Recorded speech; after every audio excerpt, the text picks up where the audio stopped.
2026. I know it's still kind of weird to say it, but as we head into the new year, I know something all parents and kids are thinking, how do we get better this year? Well, more ice time sounds great, but between school, family time, and just being a kid, it's not always realistic, right? So, what really helps young players grow is hockey IQ, learning how to read the game, make confident decisions, and understand why things happen on the ice. And that's where our title sponsor, NHL Sensorina, continues to come through. Sensorina uses VR and mixed reality training to help players work on the mental side of hockey. It gives kids meaningful reps, helping them build confidence, awareness, and strong habits at their own pace. So for skaters, that means better reads and puck control, and for goalies, faster reactions and improved tracking. And for coaches and parents, it means purposeful development that supports what's being taught at the rink. So to get started with our special offer, visit sensorina.com/OKPH and use the code OKPH to save an extra $25 off an annual plan or headset bundle if you need one. Once again, that's sensorina.com/OKPH. Use the code OKPH. Get yourself that discount. That's 50% off the standard monthly cost, plus an additional $25 when you use the code OKPH. Welcome to 2026. Let's get you into this episode right now.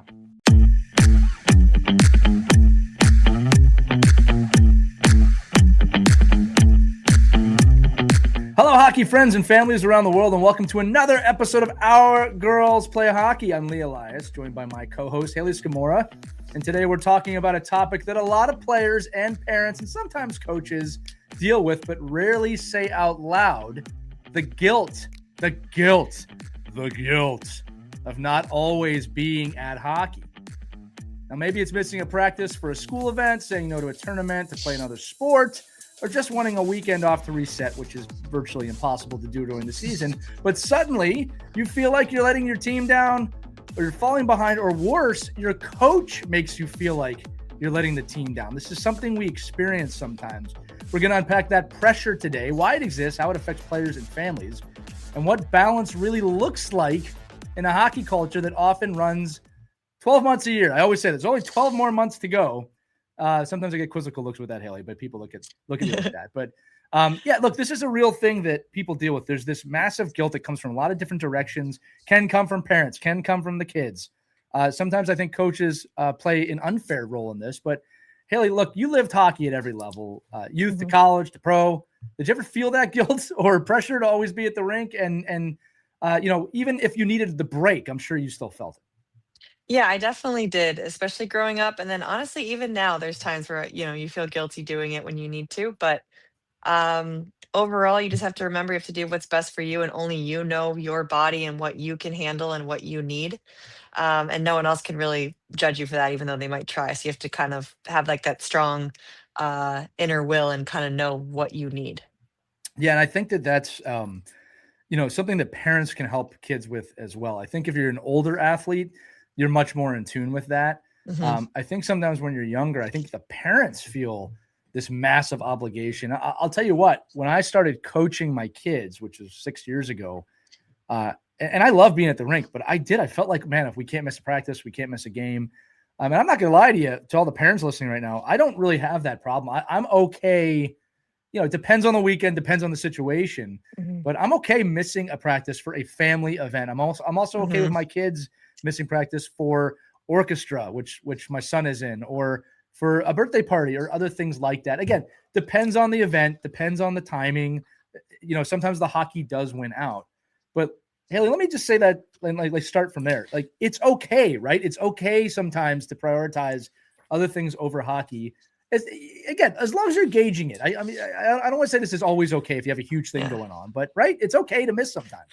Absolutely. And I think you have to kind of prioritize things. Like you were saying, like a family event, family's so important. And I think as you get older, you kind of realize that. And as a kid, you might not know like how many times you're seeing these people. And it's super important to like establish those relationships. And then school things or orchestra, like you were saying, like maybe those are things that your kids enjoy doing. And maybe they want to be able to experience that and hockey and not have to always give up the other thing and always go to hockey. Maybe they want to switch things up. So do you normally like ask like your kids, or are they like excited to go to orchestra that day, or how does that work with your family? Well, the way orchestra works is, I mean, there's only a few concerts a year. So to Yeah. me, it's an easy, hey, we're doing that. And they're Mhm. typically not like on a Saturday during game times. Usually it's a practice that you're missing. Yep. So I don't typically ask. It's okay. You got orchestra tonight. That's what we're doing. Mhm. If it's other sports, I'm asking, but it's only because I'm gauging where they're at of Yep. what they want to do. Mhm. Like I don't feel like I put pressure on my kids that you got to choose hockey over something else. I actually look at it the other way. Is if they're picking something else over hockey, maybe that's something I should be paying attention to. Yeah. Fortunately for me, they're mostly picking hockey. Yeah. but yeah, no, I mean, sometimes I'll give them the option to have a discussion about it, but you got to gauge your kid, right? I also don't want them to Mhm. manipulate that situation. I'm one of those parents that's like, if you don't go, you still have to do something. It's not like we're Mm. just at home play Fortnite for 2 hours, right? So that's part of parenting. And Yeah, I you know, think it, that's a big difference to, like, yeah, note. Like, you're not just sitting at home watching TV all day, like, skipping hockey. It's like, no, you're doing something, like, either for family or for school or whatever that might be. yeah, I'm very fortunate in that, and I hope this is true for most of the listeners, that my kids want to go to hockey. Like I don't Mhm. ever have to fight them to go to practice, right? Yeah. I mean, the only time, and I wouldn't say I'm fighting them, is if they're ill, I have to think twice. I have to think about the other players on the team, the other families on the team, and also where they're at. Now, luckily, my wife is a physician, so I basically have someone giving a green light at home. I'm very blessed at that. But yeah, no, most of the time they want to go. And Haley, I do want to say one thing that you mentioned before, about family. And I'll just give real talk. I'll just be blunt about it. You never know how much time you have left with any of your family members, right? Mhm. So if there's some big event coming up, I nowadays I almost always say you should do that. Okay. If I'm sure most of the audience, some of the audience has lost someone. You can't get the time back. So Mhm. you got to gauge that. All right. Now, if somebody you see every single day, all right, that's one thing. If it's someone who's in town and they're Mhm. visiting, you should make a judgment call on that. Right. Just again, not to make it too severe, but Yeah. I thought that was a really important point that you brought up. You know, so another big question we get when it comes to this topic is, well, what is the repercussion if I miss? If I miss practice, do I lose my spot? Do I lose the coach's Mm. trust? And I think is this. I think that if you're missing a practice, again, we're not talking habitually here, and your coach is really giving you a hard time, especially in the younger half of youth hockey, that's kind of a red flag to me. All right. I don't know too many youth hockey games or practices that are so important that if you miss that one, it is the end of the world. All right. Even coaches, even if you're preparing for the big tournament or a big game, I just think in the grand scheme of things, I don't know. Now, we should talk about this too. Maybe it is. Maybe it is. And maybe you want this player there. Haley, how would you communicate that to a player? Or how do you even compartmentalize this situation from your point of view, right? You can take the player point of view. I'll take the coaching point of view. Well, as a player, I think it's important that you're always having those open lines and communications with your coach. Right. So you have to be comfortable enough to go to your coach and also give them time, like a heads up if you are going to miss something. Like you don't Right. want to do it the day of. I would say it has to be more than 24 hours before, I think would be a typical like proper heads up. Right. And because the coach is preparing and they have a practice plan and things like that. And then all of a sudden if people are missing, it messes things up. And I totally understand that. Yes. I'm glad you Um, said that. I'll comment on that in a minute. Yes, I'm sure. And so, yeah, as a player, you just have to have that respect. And like I said, open line communication, talk to your coach, let them know why you're missing, what you could do to make up for it. Maybe you can say, hey, Right. like, what's the practice plan for that day? Like, I would love to, we can talk about it after. Like, there's so many things you can do, I think, to kind of, alleviate that situation if you do have to miss. Spoken like a true accountable professional hockey player. Yeah, no, everything you said is true, and I wish we actually had more families practice this, because I'll tell you this right now. I don't think, I mean, at least for me, I can't speak for every coach. I don't think everybody understands the preparation we put into our practices. Hmm. And yes, your kid not being there, if it's the same night, can really disrupt the preparation that I've done, especially if I'm picking players for different teams or doing different drills. Like we have a lot of numbers that go into this. So parents, I would just, hopefully assume that your coach has a plan. All right. I would say this too, adversely, just let us know when I don't care how Hmm. far out it is. If put it on my radar. What I try and do is a lot in the wording, right? Like I can tell you coaches hate this. Hey, Johnny's not going to be at practice tonight. He has orchestra. Like to me, that's so unprofessional. Mhm. Whereas it could be, hey, coach, I just want to let you know my kid has an orchestra concert. We'd like to miss this practice. Are you okay with that? Mhm. Right now, the answer might not matter to you parents, whether they say yes or no. Most coaches are going to be okay with that. Okay. But it's just the professional courtesy of, hey, you're taking the time to prepare. You're volunteering your time. All right. I just want to let you know my kid has another obligation tonight.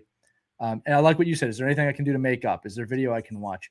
I say this all the time. Great coaches want to coach. We want to Mhm. coach. So give us the opportunity to coach. But if you're going to power strong arm us of, no, we've got this thing, we're not coming, that doesn't come across right. Now, let's go adversely again. I also don't think it's okay for the coach going, no, we have a really big game against the 12th place team this weekend. And if your kid's not there, they won't be prepared. That's extreme too. All right. Mhm. Now I will say this, and Haley, I'll bring you back in on this. The older you get, or I should say the higher of a level you get, this discussion becomes a little harder. All right. Like I do understand at 19U junior college, like the obligation's a little different. Like you want everybody to be there to be prepared. Mhm. But typically there's a conversation that happens, right? And most coaches are understanding. But if you're barring a 12-year-old, I'm laughing because it's ridiculous. Yeah. All right. This is assuming, and Haley, will throw it back in a minute. This is assuming the kid's not missing 15 practices a year. Right. All right. Like this is just maybe like a once in a while thing to have other interests. If you're missing 15 practices, we'll talk about that later. Yeah. Right. But going back to the main question, right? Like there shouldn't be this associated guilt from the coach Mhm. or the organization, right? Or the parent for that matter. Yeah, like, it doesn't mean you don't care about hockey or you don't like hockey. I think that's a common misconception that you have to, like, live, breathe, and eat hockey all the time at Right. such a young age. It's like, kids are allowed to have other interests. It makes them a better hockey player in the long run if they do have other interests, in my opinion. So, I think it's super important to cultivate that and not punish a player for that. Yeah, and to be fair to you, it's not just your opinion. Like every study shows what you just said Mhm. is true. They need to have diverse interests. This is also, and this is what I like to say, this is also part of growing a human being, Mhm. right? Like we're supposed to, it's when we teach them how to eat, you got to try new things. You got to try different foods, see what you like, what you don't like. Or as a friend of mine once said, if you only eat chocolate ice cream, how will you know if you do or don't like vanilla? Right. True, yeah. So that's another one. Now, another one we have to address is this of, well, I can't miss because it's going to disrupt my hockey development. Mm.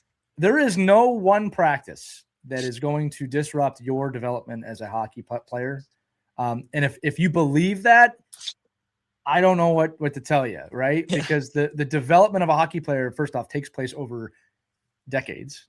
Okay, Mhm. I was going to say years, takes place over decades. And so much of that development is really on the onus of the child just Mhm. putting the time in. So if Mhm. you think that, I'm trying to think of a good metaphor here. If you think showing up to one practice is going to drastically change the course of your development, it's just not true, right, Right. Haley?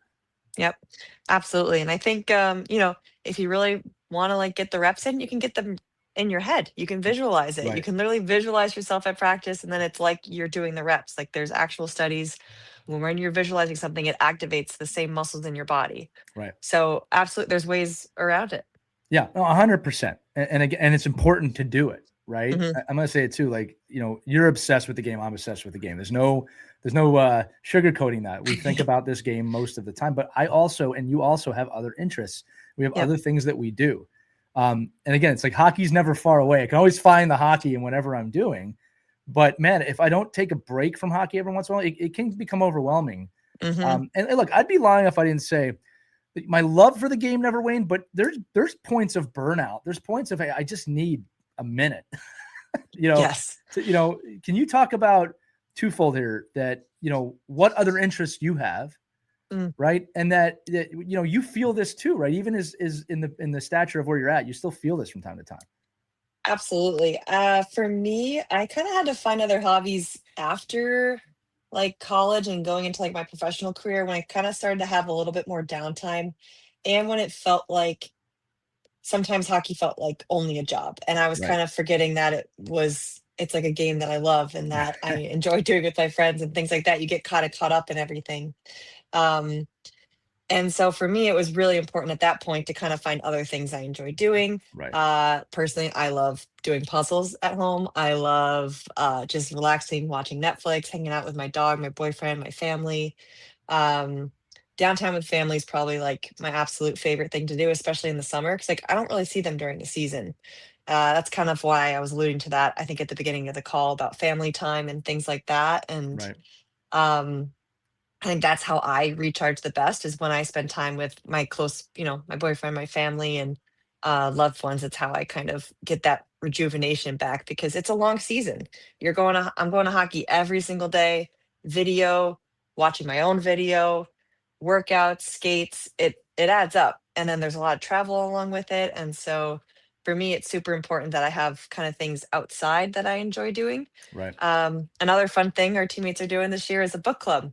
Oh, that's awesome. So yes, so we've been putting some votes in for that, and that's going to be another fun thing I'm looking forward to. That's not hockey related at all I to do I during the believe you, season. and I won't ask you what books you're reading out of professional respect there. But Haley, which says too, like you're a pro, right? And that's the life of a pro athlete. It is your job, but you still have to find ways to simmer down from time to time. And again, I'm saying Mhm. that to everybody here because that's why I'm saying it's okay to go see your family. It's okay to go to that Yep. holiday dinner. It's okay to go to that concert, right? Mhm. The other thing too is I think for parents, we talk about this on a lot of episodes. There's this unfair pressure that I think we put on our kids sometimes because we are all spending such stupid amounts of money on this game. And I always Mhm. warn parents, be careful with the, do you know how much we're spending on you talk. I want to say this. There are times for that talk. I am Mhm. not telling you not to have that talk with your kids. If they're being disrespectful or, they're breaking sticks left and right. Yeah, there needs to be an understanding of this is not a free thing. Okay. But I would never use that of, no, we can't go see our family tonight because we're Mm. paying all this money. Parents, think about the way a child might interpret that. All right. Because what you're teaching them is, okay, money is more valuable than family. I don't personally agree with that. All right. I'm not saying money's not important, right? But I am saying that my family comes first, right? Mhm. Like money provides me things to be with my family. That's where I'm coming from. My Mhm. guess is if you're listening to this show, you're in the same boat with that. Okay. But you got to be careful with those messages because the kids will start equating everything to money, right? And then the youth hockey becomes a job. Mhm. All right. You want to burn your kid out. That's a great way to do it. Okay. So just be really careful with those things. And, here's another thing, Haley. I always say focus on behavior, focus on the behavior. If you ask your kid, how you feeling, you want to go to hockey, and they go, fine, fine. Fine is usually not fine, Right. right? And you got to pay attention to that. And you had asked me before, do you give them the option? Sometimes I have to parent, like, because Mhm. sometimes they want to go to practice, and it's like, Yeah. we're going to go see our family tonight. Mm. Okay. I'll give you a great example. Over Thanksgiving break, very proud of my son, goaltender. Again, he made his middle school varsity team. And he was chosen to start the game for the homecoming. And we had a family event that night. Now, this is a tough situation Mhm. because I really don't want to pull him out of that game. And so I called, it's funny, talk about calling the coach. I called my cousin, who we're going to see them at their house. And I said, look, here's the deal. We can show up a little later. And to her credit, she was so understanding. Her daughter played sports and understood. Mhm. And we did find a way to do both. All right. But I didn't just go, no, we're not going to see the family. I told my Right. son, hey, we're going to play the game. I need you to leave quickly afterwards. They won in overtime, by the way. It was pretty awesome. Of course. Yeah. He had very happy when he left. And we went Yeah. right to my cousin's house, right? Yeah. Um, there's understanding there, right? But that was a good compromise and it happened to work out. So I'm just saying, focus on behavior. Make sure that you're telling your kids what's important. Family is important. Mhm. Expanding your interests is important. Yep. Okay. I know parents are like, oh no, we did something else tonight. What'd you do? Oh, we went to an NHL game instead. Well, okay, that's awesome, but like I don't know if that's getting away. And again, Haley, I love to write. Maybe I'm unique in that regard. Love to broadcast. I love all the other things I get to do. I love my animals. Like give those things time. Yep. All right. Don't take those, especially from the kids. Don't take those away. Right. But like if a kid says they're fine, right? They probably need a Yeah. break, right? Yeah, definitely. I think there could be some other signs too. I was kind of just thinking about it and if like maybe they keep having a nagging injury from like overworking, right? Like a Yeah. pulled muscle or things like that. Like and I've heard 9-year-olds getting that. And I'm like, you should not be Mm, having like a hip flexor issue, okay? Like right. that is not what you're supposed to be experiencing right now. Maybe they're getting sick a lot. Maybe they're getting like colds more consistently than a typical kid. Like Yeah, their little things petri like that, dishes. I think maybe some signs you got to like maybe rein in a little bit Yeah. and give them a little bit of rest. Well, and look, I have seen coaches play their kids sick, play kids with, I'm not kidding, like broken bones, like, Mm, toes. We're talking, I'm talking arms or anything yeah. like that. Yeah, that would be a little much. I will say that, look, it's up to each and every parent and person to kind of make that judgment call. Hmm. I would say this: I'm going to go both ways here. There is Yeah. some value in proving to your kid or your kid proving to themselves you can do it when you're not 100%.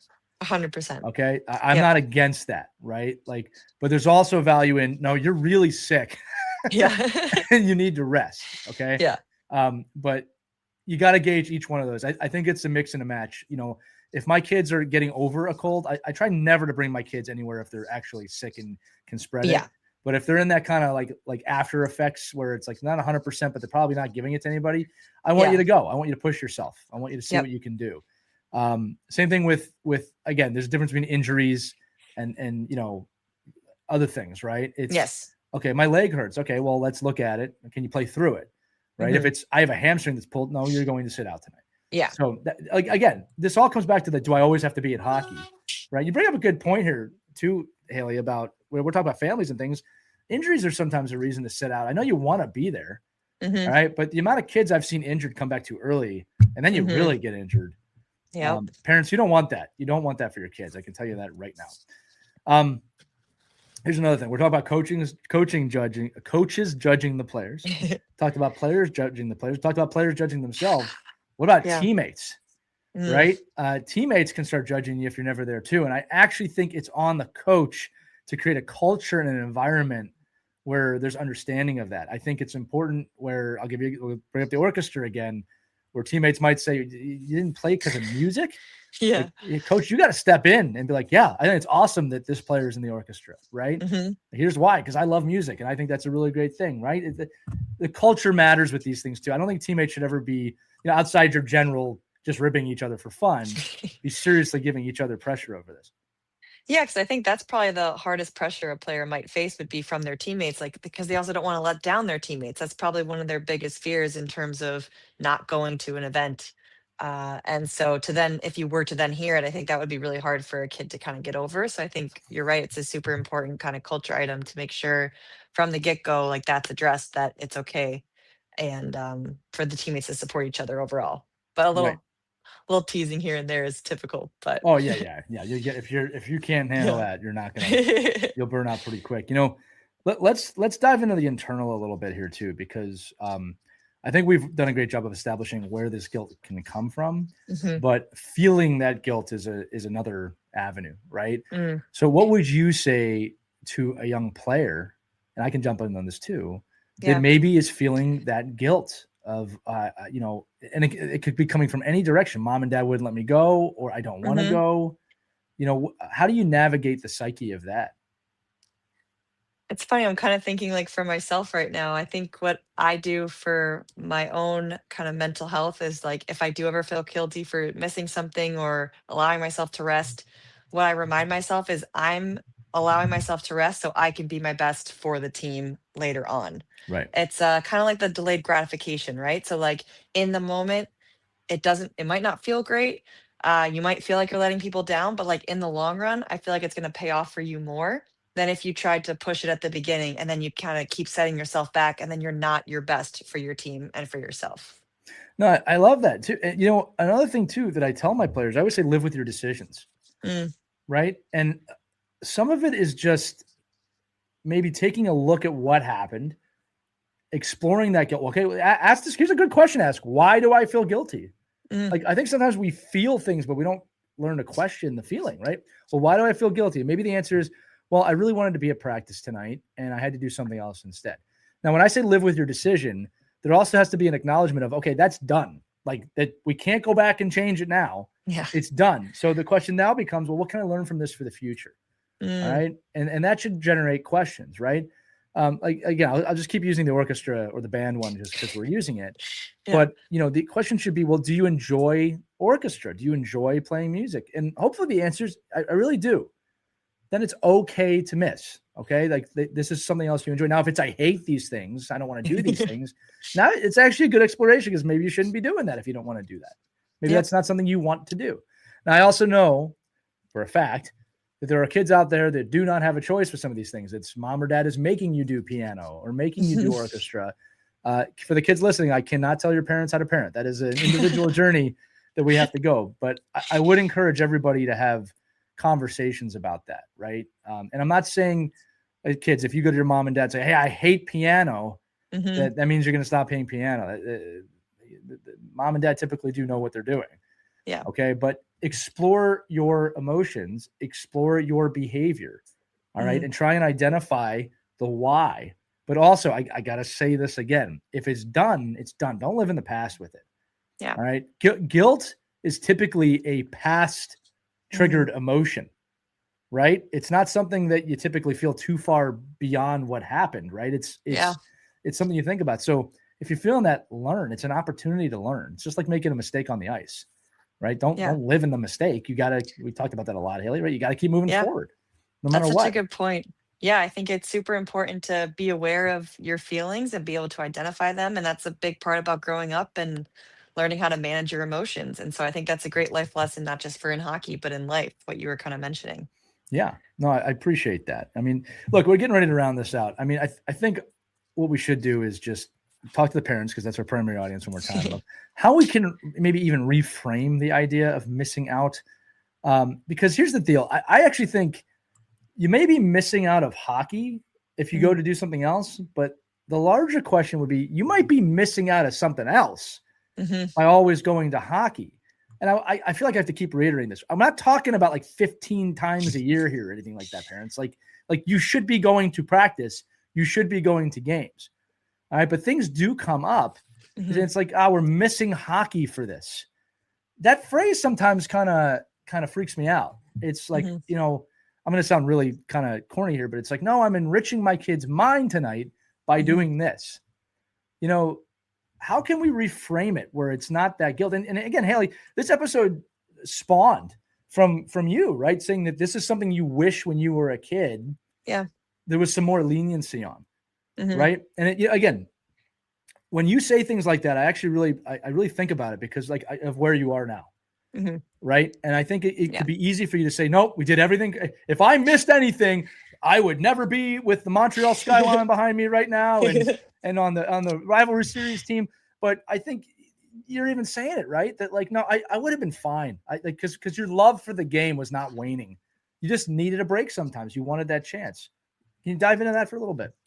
Absolutely. And this is coming from my dad was my coach growing up. Okay. He was the biggest, he worked so hard on those practice plans. So I know he would get so frustrated if people bailed last minute. Right. I 1000% get it. But it's just I'm such a huge advocate in terms of making sure you're following other passions and not just putting everything into hockey. I just see so many kids nowadays, all they're doing is hockey and they just burn out eventually. And they also aren't gaining those other life skills. And other sports also help you with that. It doesn't have to be something separate from athletics. It can be other sports. It could be orchestra. It could be after school activities, acting, singing, who knows, anything. And like you were saying, it's enriching the kids' lives. And I just think it's super important to kind of facilitate that and to make sure that they don't think hockey's the end all be all. It's super important to know that it's a game. You're supposed to have fun, be with your friends, and there's life outside of hockey. I love that, Hayley. And I'll reiterate something I think we said a long time ago that, we talk about, again, I said reframing, right? It's not a sacrifice. It's a choice. And I think that's part of the key here too, is you do have to make a choice. All right. But it's a choice, right? It's not there's a difference here, right? I think if you're sacrificing, that's not a good thing, right? If you're sacrificing family for hockey, that doesn't ring right to me. It's adversely, if you're sacrificing hockey for something else, that doesn't sound right. No, I'm choosing to do music tonight. Right. I'm choosing to be a kid tonight, right? So Yeah. parents, coaches, and players, just something to think about. Do I always have to go to hockey? Short answer is no. The long answer is this entire podcast, so I'm not going to say that again. Hayley, this was great. A great topic that you brought up here. I'm sure the audience really appreciated it. Yeah, absolutely. It's something I'm very passionate about. So thanks for chatting with me about it. I love the reframing method that you were kind of talking about. I think that's huge for parents and kids. Yeah, well, thank you. That's our goal with the show. I also have to say, for those of you listening, I got to see the sunset in Montreal tonight behind Hayley. It was very, very beautiful. That skyscraper wasn't fully lit up when we started, but now it is. Yeah, it's pretty cool. Yeah, it is pretty cool. And a nice reminder to all of you that all of our shows are available on YouTube as well as wherever you're listening on a podcast. So that's going to do it for this edition of Our Girls Play Hockey. Remember, you can email us any topics you want at team@ourkidsplayhockey.com. Or there's a link accompanying this episode in the show description. If you click that, put your name, tell us where you're at. If you have questions for Hayley or me or the general population of the Our Kids Play Hockey Network, you can put it there. That's going to do it for this episode, though. For Hayley, I'm Lee. We'll see you in the next Our Girls Play Hockey. Almost messed up. Our Girls Play Hockey. Take care, everybody. We hope you enjoyed this edition of Our Kids Play Hockey. Make sure to like and subscribe right now if you found value wherever you're listening, whether it's a podcast network, a social media network, or our website, ourkidsplayhockey.com. Also, make sure to check out our children's book, When Hockey Stops, at whenhockeystops.com. It's a book that helps children deal with adversity in the game and in life. We're very proud of it. But thanks so much for listening to this edition of Our Kids Play Hockey, and we'll see you on the next episode.